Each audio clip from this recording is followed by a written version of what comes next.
So hello there everyone and welcome to another episode of Career Mode. This is part 9 if I'm not mistaken, and we're in France. As you can see there, one of our developments failed in the engine department, the cylinder head. But yeah, it will, as soon as we get points in practice sessions, we'll be able to put it in the car for next weekend. Here you can see the chart. Racing Point is very close to us, as well as Haas, but we still have the fourth best car, and I believe it's quite a bit ahead of those, even though it doesn't really show that much there. Anyway, in practice 1, it was raining, and it ended up in rain, so I couldn't do all of the practice sessions. And as you can see there, I was really off the pace because I pretty much only did, I think it was only the track acclimatization, so yeah, 136 in the hards, and I got 6th place, couldn't really do much. In practice 2, I was able to obviously complete more, I think all of them, all the ones that I didn't do, and ended up just ahead of Kimi while I was in the softs and he was on a medium, so not really that promising as far as pace goes. We probably can have better wet pace than dry pace here. The AI here are very strong, and especially in the dry, from what I've seen so far. But anyway, as far as the upgrades, we are going for, I think it's the engine. I think we're going to upgrade it, or maybe we're going for, yeah, we're actually going for the chassis. But we are going to upgrade the engine as well. And in practice 3, I did another qualifying run, I believe. And yeah, I got 5th place, almost half a second away from Kimi. But you know, the pace could be worse, but it's not really where I want it to be. As far as for qualifying, it's going to be, yeah, sort of in dry and wet, and the race is going to be full wet, so that'll be something to look forward to. Maybe in the rain I'll be able to be a little bit more competitive, but only time will tell. Anyway, we are already in qualifying. It's going to start out dry, as we saw on the screen just a few seconds before. And I'm going onto the track, I believe, already with the softs, mostly because I just don't feel confident enough to try and do the pace on the medium tires. I feel like I should just go ahead and go full guns blazing and just try to get the best time possible. Anyway, this is already the second lap. The first one puts us in last place from everybody that ran, although right now we're in 16th, but not good enough. I went out again and it only got me to 14th place. Yeah, sorry about that. Sometimes I feel like I can't even talk. But anyway, yeah, this qualifying session, as you probably saw by the title that I put in the video, is quite a bit crazy here, and it actually starts out pretty much right now, the craziness. At the end of qualifying 1, it's already raining, which is much earlier than what the report said, and here I actually lose control. I don't really think it was due to the rain. I think it was mostly down to me just accelerating on the curb and just lost control, and it's raining, so it means there's even less grip than before, and by the time I go into the pits, the DRS gets disabled. So I just go in, and fortunately I'm able to get through to qualifying 2 because it was raining and nobody could improve their times. And as you can see there, Lewis Hamilton didn't put a time in the dry, so he ends up being out in Q1, as well as Charles Leclerc in 17th place, going on the mediums, and 2 of the top running drivers are out in Q1. So absolutely amazing to see, It's the sort of result you would never expect in real life, although this season it has already happened quite a few times, the top drivers being out in Q1. But yeah, anyway, in Q2 we do seem to have some good pace on the wet conditions. So yeah, the pace does look better on the intermediate tires, although right now we're in 13th place. But yeah, we're going out again, but interestingly enough, it's actually dry at this point, and the team actually tells me to go on the slick tires, on the soft tires, for the last run, and we're able to cross the line with only 3 seconds to go, meaning that we're going to do one of the fastest times in qualifying 2, meaning that there is a chance of a lot of people getting caught out because they didn't come out at the end of the session, and as you can see there on the minimap, there's actually a few cars, and I think I see a Mercedes and a Red Bull that are on the garage and they didn't leave. While that's happening, I'm completely smashing my times through the first and second sector, and we're definitely going for one of the fastest laps here in Q2. And yeah, as you can see there, some of the top teams probably didn't get out, and we end up getting P5 in Q2. And as you can see there, Valtteri Bottas, Max Verstappen, Pierre Gasly, and also Sebastian Vettel are all out in Q2, meaning that there is no front runner in Q3 for the first time ever. This is the sort of result that you dream of in real life, just seeing the top 10 drivers from the midfield just try and go for the pole position, but it never really happens. But in the game, it just happened. Alexander Albon was at the top of Q2. And by the time we get to Q3, I'm already like, I think it's going to be dry by the end of the session. I actually looked at it, and it did say it was going to dry out at the end, and I'm only going out for one run right at the end of the session. Around 20 seconds to go, I'm going to be the last one to cross the line, and the last one to set out a time. So hopefully they'll help me and try and get a pole position. How crazy is that, you know?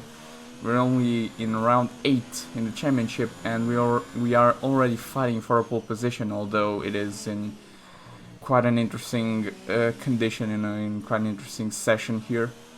So far, Raikkonen is at the top on the on the wet tires, in the intermediate tires, on wet conditions, and yeah.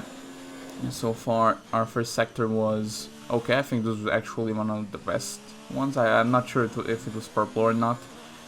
But as we go through the second sector, once again, it wasn't a purple sector. So at this point, you know, the morale is dropping a little bit. Probably I won't be able to get pole position. And by this point, the last Haas car has passed the line, meaning that Raikkonen has provisional pole. And I'm the only one that can actually take him out of pole position as we go into the penultimate corner. Pretty good line, touching the curb a little bit. The last corner is always very weird. It's always very just weird to negotiate. And as we go into the line, it is P4 for the French Grand Prix, while Kimi gets pole position for Alfa Romeo on its season back, and we already have one pole position for the team. Although it's Kimi, it feels just as good as if it would have been me. But anyway, only Grosjean and Ricciardo were able to outpace us, even though it was only by a little bit, under a tenth from both of them. And as well, Perez is not too far behind me as well, so just very intense qualifying, crazy one really. And top 3 teams will have a lot of work during the race, and they're going to have to cut their way through the field. It's going to be a full wet race, meaning that we're only going to most likely be on the intermediates, maybe start on the full wets, but I think it's going to be on intermediates. Don't quite remember now, but a pretty good qualifying, great result, and hopefully in the race we can actually try and fight for the podium, or maybe even for the win. But even if Raikkonen does win, I'll feel pretty good about it. And anyway, as you can see there, I was just upgrading the cylinder head, just putting some of the older components because it's going to be in the rain. Something that I might regret later on the race. But yeah, I'm not going to change all of them, just those 2 I believe. And we're off to the race. Let's see what we can do here. Maybe we can fight for a podium. Let's go. Hello and welcome to the Circuit Paul Ricard, current home of the French Grand Prix, an event dating all the way back to 1906. It's been held at many venues over the years, with famous moments from Dijon and Manicourt the feature of many a highlights reel. And let's hope we see more of those in the race today. We have 15 corners here at the Circuit Paul Ricard, 6 to the left and 9 to the right. The rain is coming down and making for a slippery racing surface, but luckily there is plenty of runoff available, and hopefully we'll be able to avoid bringing out a safety car during today's Grand Prix. It's not going to be plain sailing for our drivers today, although with the sky falling as it is, perhaps sailing isn't too far from the truth. And Anthony Davidson, could be a wet one today. Great to have you with us. What are your thoughts? It is a touch damp, isn't it? Well, as a driver, there are 3 big things to worry about when racing in these kind of conditions: standing water, tyre temperature and visibility. judging distance to the cars around you is really tricky when you're driving through the vast amounts of spray that these wet weather Pirelli tyres kick up.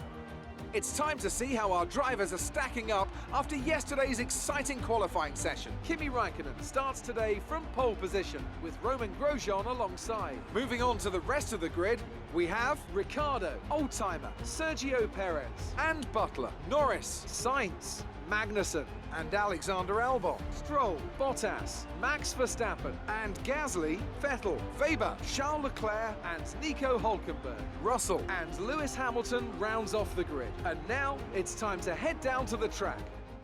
You should have some space going into the first corner, so try to keep it tidy. Yeah, hopefully we'll be able to have a clear first corner, but anyway, not much to talk about strategy. Here we go, 5 red lights. And away we go for the French Grand Prix here in Paul Ricard. And yeah, pretty good start. I was able to cover off the inside because I was expecting Perez to be quite fast at the beginning, at the start. And yeah, we were able to keep P4 and we're following the top 3 cars. Hopefully we'll be able to negotiate Grosjean and Ricciardo fast and try and fight for the win. But yeah, so far at least it's good to see that Räikkönen was able to keep the lead and that we're still at the back of the top 3 cars at this point. After we go through the first sector, which I believe has already passed. Yeah, it was right there. Anyway, here we go to the long straight, following Roman Grosjean. And obviously no DRS since we're in the rain. Just trying to use as much battery as I can to get close. But at this point, still not at that point to be able to overtake him. So we're going to tuck in and just keep following these cars while Räikkönen is already charging through the race and just going away from the rest of the field. And this is good for Alfa Romeo, not so good for me since I wanted to fight for the win. But anyway, here we go. There's a good look here on Grosjean going on the outside. Can we make it happen? Here we go around the outside. Can we make it stick? Grosjean leaves us a lot of space. And we're still side by side after the first corner. We stay right close to each other, and here I go. I'm able to consolidate the overtake. Nope, it seems like Grosjean actually does give me a bit of a touch, but I'm able to just keep the position, going very wide there in the fourth corner, I'm not sure. I think it's the fourth corner right at the end of the first sector, and I'm able to get P3, but Ricciardo actually created quite a big gap after this moment with Grosjean. And there's a yellow flag, and I believe it's for Vettel, who at this point is out of the race from a mechanical failure. I don't believe it was an engine one. I can really see the smoke coming out, or is that the smoke? I'm not sure. No, I think that's just the splash from the water in the track.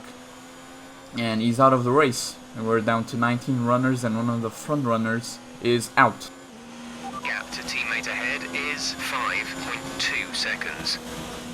And anyway, after this I was just following Ricciardo, and while I was following him, there's quite an interesting fight here with Grosjean and Perez, and right behind them is a fight between Magnussen and Max Verstappen, who is the front runner doing the best job so far to get through the field.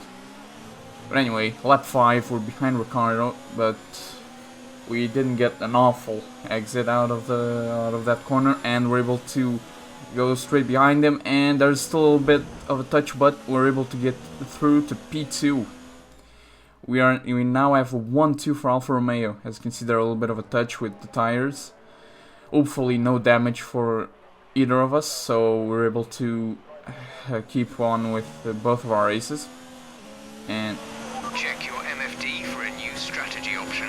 And yeah, now there's a strategy option, but okay, copy that. I decide to actually say no, but as I go and look at the tires, they're already at 80%, meaning that there's no chance anyone can do it one stop in this race, something that was predicted by the team, meaning that I do have to go and make a 2-stop, something that I wasn't expecting at the beginning of the race. And yeah, here we go, going into the pits. This is the new version. This was actually, the race was recorded in the day the patch came out. So, you know, the practice sessions and qualifying were made the day before, while the patch wasn't live yet. So, yeah, it was a little bit of a change throughout the weekend. So I had no idea where the pit entry was. That was interesting. Anyway, Magnussen did an undercut on us, but it didn't work and we were able to keep P16. And yeah, he was actually able to overtake Grosjean during the race. Gap to car in front is 8.5 seconds. And while that, Grosjean actually sets the fastest lap, and Raikkonen is just cruising away for a very easy victory at this point. And here Perez and Magnussen are fighting for, I think it's P3 at this point.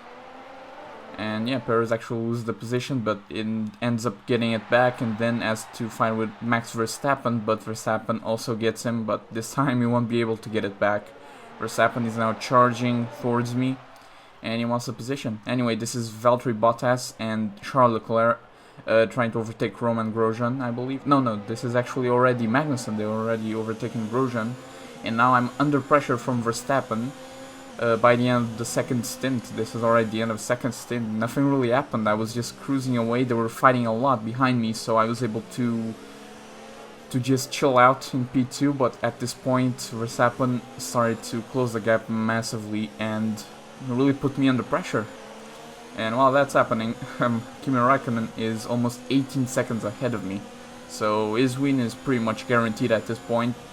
So I just have to keep Max behind me and make sure that he doesn't claw his way back and get P1. So at this point I'm just doing sort of a team play and just keep everyone behind me and try to hold on to P2, because a 1-2 would be unreal for Alpha in this first season. I was never expecting to get a podium so early, but now we're even talking about getting a win for the team and maybe even get a podium for me as well if I'm able to keep this pressure until the end of the race.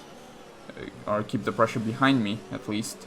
Verstappen keeps looking at various ways to overtake me, but he just doesn't find a way, and now we're going to the pits, a little bit wide there, crossing the white line, but we're in. Max Verstappen stays out, and this is a very crucial moment in the race. We're doing the last stop, and we have to now push for this lap, because Verstappen didn't stop, and he's actually ahead of Raikkonen, but he had to stop. Everybody had to do a 2-stop here. So it's not really a problem. Raikkonen is going to win easily.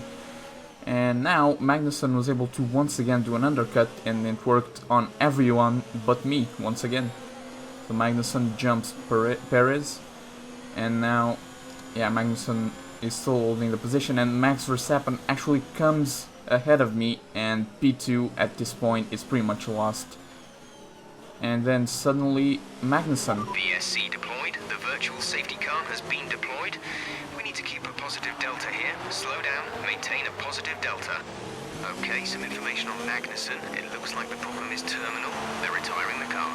Yeah, Magnussen ends up having an engine failure right at the end of the race while he was fighting for a podium. And it's heartbreak for the Haas team. Meaning that they will lose quite a bit of points, because Grosjean has just been nowhere in this race, and Magnussen, that was doing pretty well, is now out.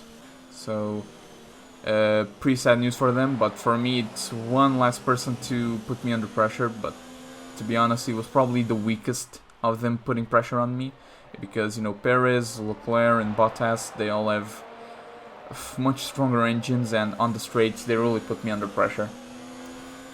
And yeah, Perez right now is half a second away from me, but he just had the slipstream and he was able to get really close. He actually touched my rear wing, and, you know, almost made me lose control there in that corner. And I think it's the third corner or the second one. I'm never too sure what the numbers are. But anyway, we're able to keep the position. We're still ahead, but Perez now will have to deal with Valtteri Bottas, that is right behind him, as well as Leclerc, who's just a bit further behind Bottas. And on this straight, Bottas is actually looking on the outside to try and overtake Perez, and it looks like he's going to be able to succeed, meaning that now I have to defend myself from a Mercedes for the last 2 laps of the race, which, you know, is just great. You know, when you're trying to fight for a podium and you have to fight the top 3 teams, it's always just amazing, you know. Obviously being ironic, you know, being sarcastic, it really sucked that Perez wasn't able to keep them behind.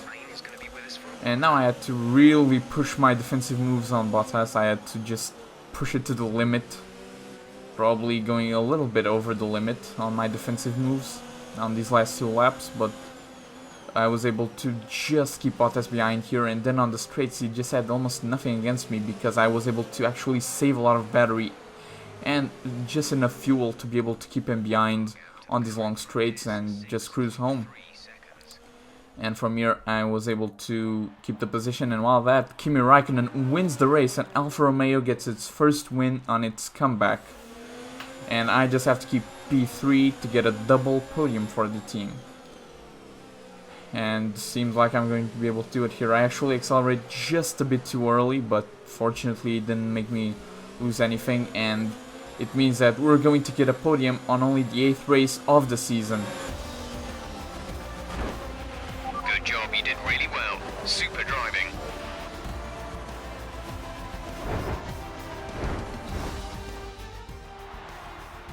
Congratulations to Alfa Romeo then for their excellent win today. Anthony Davidson, what helped them deliver this result, do you think? It's a heroic effort for any driver to race in conditions like these, and seeing them fight their way to the front was very special indeed. They were able to find all the grip, all the good lines, and had the confidence to get on the power to top it all off. That's what pushed them into first place here today. Looks like they're on their way out to the podium now, and what a result this is! And a popular one with the crowd as well. Great stuff to see the Alfa Romeo team on top here today. Kimi seems really happy. I'm also very happy. This was an amazing result for us, getting so many points here. We get 40 points overall. I think we didn't get the fastest lap, but just an amazing weekend. Our qualifying was amazing, the race as well. I was obviously under a lot of pressure. Kimi just cruised home, but I had to actually fight a lot to keep P3 and P2 as well while I had it. But in the end, just a really great result, a double podium, and we really take a lot of points away from Red Bull, since only Verstappen made points. Pierre Gasly could only recover 3 positions, and Hamilton came from last to 8th place and actually even got fastest lap, meaning he gets 5 points, but his championship lead diminishes after this because Bottas is behind him, as you can see there, but still 38 points is a lot. While that Kimi overtakes Perez by 1 point, I keep my 7th place, and now we're definitely the 4th best team on the field, and we're consolidating that with a double podium here. And we already have 85 points, just an amazing result. Good day today. Let's have your take on it. Everything went your way today. It looked like you had a really good strategy for the race. Well, our strategy was actually wrong, so it was all down to pace. You really looked in control of your car out there. Your team must be thrilled. Hopefully they are. How did your team respond to the poor conditions today? Well, they put me on the wrong strategy, but then during the race I actually cleaned up their act, so I'm happy. It looks like you've invested heavily in the development of new parts. Hell yeah, I did. Appreciate your time. Anyway, dream weekend, great result once again. I keep saying it, but it's almost unreal for me that Kimi won a race and I got a podium. After this, I mean, how higher can we go, really, after winning a race so early in the season, still in the first half? But we have to keep working. We have to make sure that this doesn't happen only once a season. We want this to happen almost every race, so we have to keep investing in reliability. And yeah, unfortunately, since in the last episode my contract... Oh no, it's actually here, my contract negotiations. Well, I was getting ahead of myself a little bit. But anyway, an interesting thing happens here. While I was doing the contract negotiations, I was obviously pushing for really good conditions here. Maybe a little bit too much, as you can see there. They kept refusing, and by the time I did the third one, where I felt like it was more than fair, they decided to reject my proposals, meaning that our contract, it's going to suck. 7th place in qualifying, 11th in the race, and we get almost no perks. I actually tried to go back and renegotiate the contract, but Unfortunately, the contract is already in place and there's nothing I can do. So it does suck. I actually went out of the game twice, but nothing really was able to happen, and yeah, we're on an awful contract until Hungary, I believe. So yeah, that's great. But anyway, we're going to invest in new parts here. I do the 2 on aerodynamics, so that's going to, they're all going to come in Austria, hopefully. And yeah, that was the weekend. Hopefully you enjoyed the video. We're making solid inroads to the top 3 teams. Hopefully we can keep it up, and we can fight for more podiums during the season. As you can see here, the results have just been amazing. We don't even have a DNF at this point, so you can see just our reliability overall has been pretty great. But anyway, hopefully you enjoyed, and I will see you in the next one.